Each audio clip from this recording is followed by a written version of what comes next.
Assalamualaikum warahmatullahi wabarakatuh. Halo guys, apa kabar kalian hari ini? Alhamdulillah ya, hari ini aku kembali menemani kalian dalam novel horor dan misteri. Novel audio Bermadukan Jin bagian ke-18. Tapi sebelum lanjut ke ceritanya, jangan lupa untuk like, komen, dan share cerita ini ke teman-teman kalian. Agar channelnya semakin ramai. Dan jangan lupa untuk subscribe bagi yang belum subscribe ya. Dan juga hidupkan lonceng notifikasinya agar kalian semua tidak ketinggalan ceritanya. Baiklah, kita langsung saja ke ceritanya. Bermadukan Jin, bagian ke-18. Selamat mendengarkan.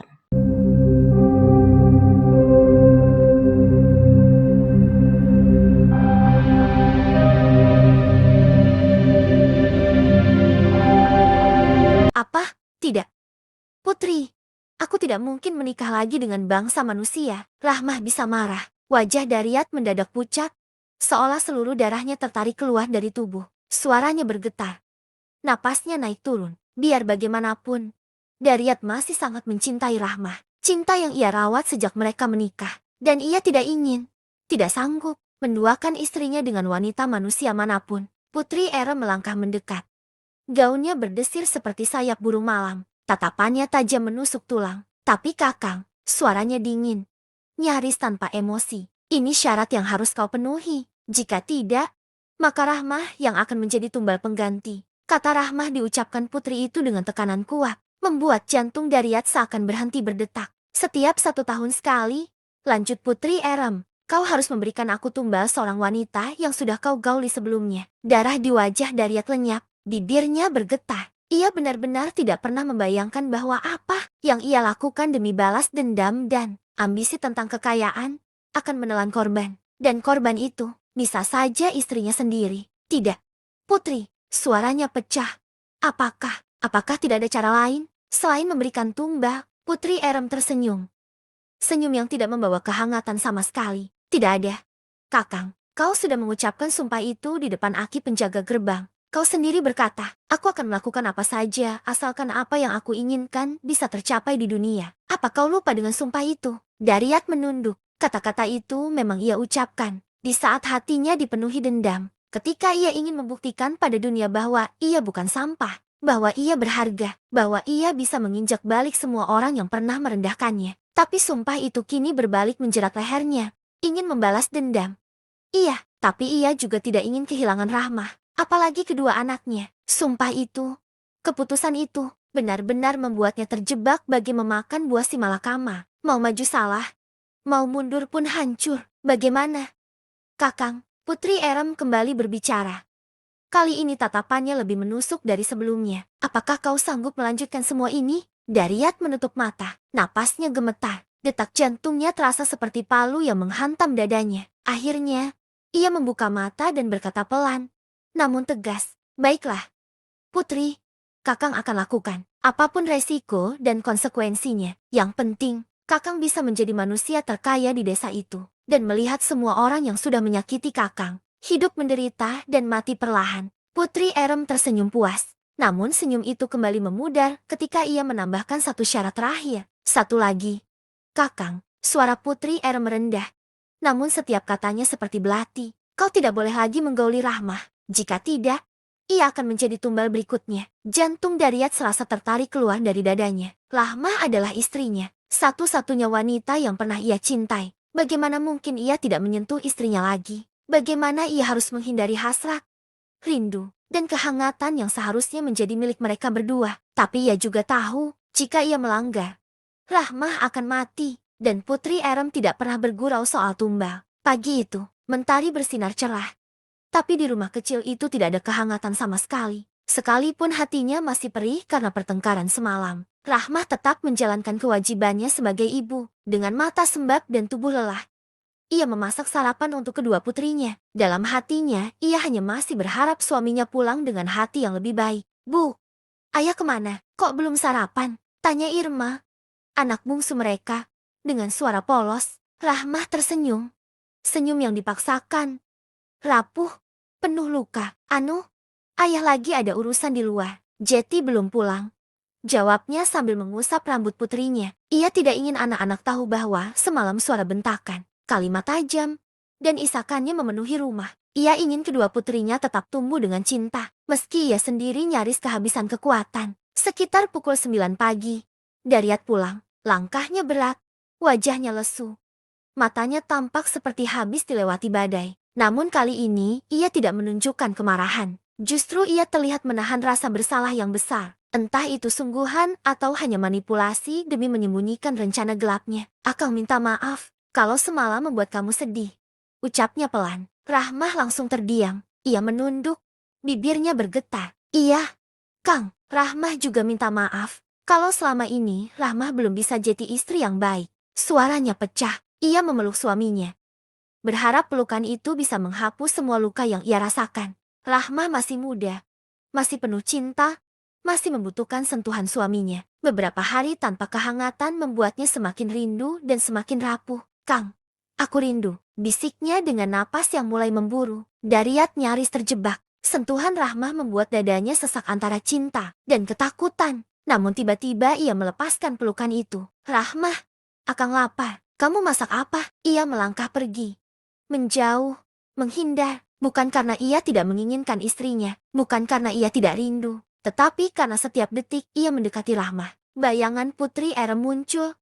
Mengingatkannya bahwa satu sentuhan saja dan Rahmah bisa dibawa ke alam jin itu untuk selamanya. Daria tahu, apapun yang terjadi, dia tidak sanggup kehilangan Rahmah. Sejak hari itu, sejak Putri Erem menyebut nama Rahmah sebagai ancaman tumbal, hidup Daryat berubah menjadi neraka sunyi. Setiap malam, Rahmah menunggu kepulangan suaminya dengan mata yang semakin bengkak, menahan rindu yang makin menumpuk seperti batu besar menghimpit dada. Namun setiap kali ia mencoba mendekat, mencoba memeluk atau menyentuh, Daryat selalu menghindar. Awalnya Rahmah hanya heran, tapi lama-lama ia merasa sangat salah.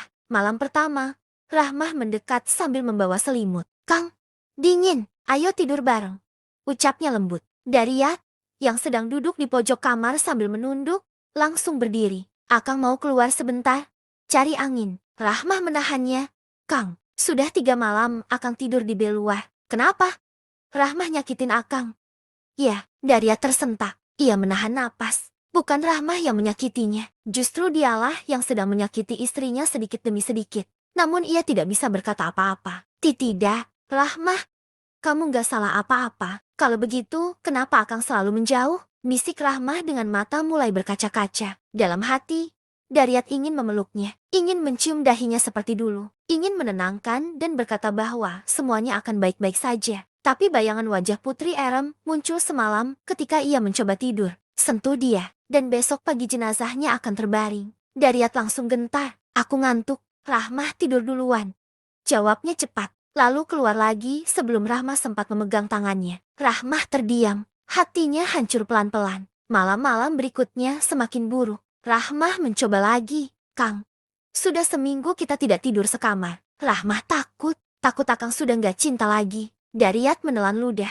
Bukan begitu. Akang cuma capek. Capek apa? Kang, Rahmah menatapnya dengan mata yang sendu namun penuh cinta. Rahmah kan ada buat Akang. Jangan menjauh begini. Daryat memalingkan wajah. Jika ia menatap Rahmah 1 detik saja, ia tahu ia akan luluh. Dan jika ia luluh, Rahmah mati. Rahmah, jangan tanya dulu. Akang lagi banyak pikiran. Ujarnya datar. Rahmah menggenggam tangannya. Tangannya dingin. Tubuhnya bergetar. Ia sungguh merindukan suaminya. Kang, peluk aku. Sekali saja. Daryat spontan mundur 2 langkah seperti menghindari api besar. Bahkan ia hampir jatuh. Rahmah membeku. Air matanya tumpah begitu saja. Apakah Akang sudah punya perempuan lain? Suara Rahmah pecah. Hampir tidak terdengar. Pertanyaan itu menusuk jantung Daryat. Ia menepis cepat. Tidak, Akang gak selingkuh. Rahmah menutup wajahnya. Menangis diam-diam. Namun Daryat tidak bisa memeluknya. Tidak berani. Ia hanya berdiri kaku. Meremas rambut sendiri. Dan malam itu Rahmah menangis sampai tertidur di atas meja. Daryat hanya bisa menatap dari kejauhan. Seperti seorang pengecut yang tak bisa menyentuh istrinya sendiri. 1 bulan terlewat. Konflik itu terus terjadi setiap malam. Rahmah semakin murung. Semakin murung. Tidak tahu harus dengan cara apa untuk mengembalikan hubungannya dengan Daryat. Namun di sisi lain, kehidupan mereka di luar rumah mulai berubah drastis. Dalam waktu sebulan, kekayaan misterius mulai mengalir ke tangannya. Usahanya tiba-tiba melesak. Orang-orang yang dulu meremehkan dan menghinanya kini menunduk hormat. Tanah, sawah, dan ladang-ladang ditawarkan kepadanya. Dan yang paling mengejutkan, Daryat membeli rumah besar milik kepala desa. Rumah kuno yang berdiri megah di atas tanah tinggi desa, dikelilingi pepohonan tua dan batu-batu besar peninggalan generasi terdahulu. Rumah itu sudah lama kosong karena kepala desa pindah ke kota. Desa sepi, uang besar, dan cerita aneh tentang malam-malam sunyi di rumah itu membuat harga jualnya jatuh. Namun bagi Daryat, rumah itu adalah simbol bahwa ia sekarang berada jauh di atas orang-orang yang dulu menghina dirinya. Tanpa pikir panjang, ia membeli rumah itu secara tunai. Seminggu kemudian,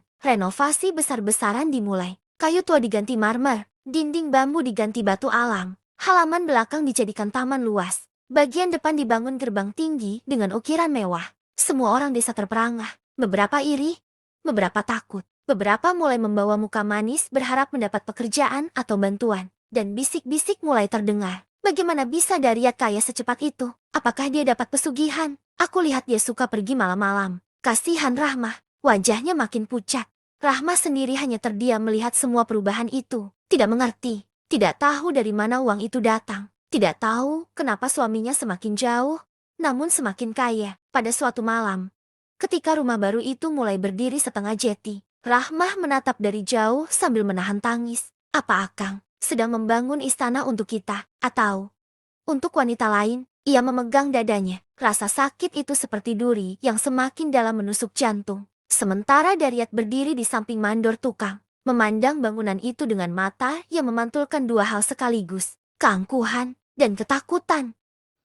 Ups, sampai di sini dulu ya. Gimana? Makin seru kan ceritanya? Kita ketemu lagi besok masih di Bermadukan Jin dan juga masih bersama aku Dewi SMD. Jaga kesehatan kalian ya agar selalu sehat dan semangat dalam menjalani hari-hari kalian semua. Akhir kata aku Dewi SMD undur diri. Assalamualaikum warahmatullahi wabarakatuh. Sampai jumpa.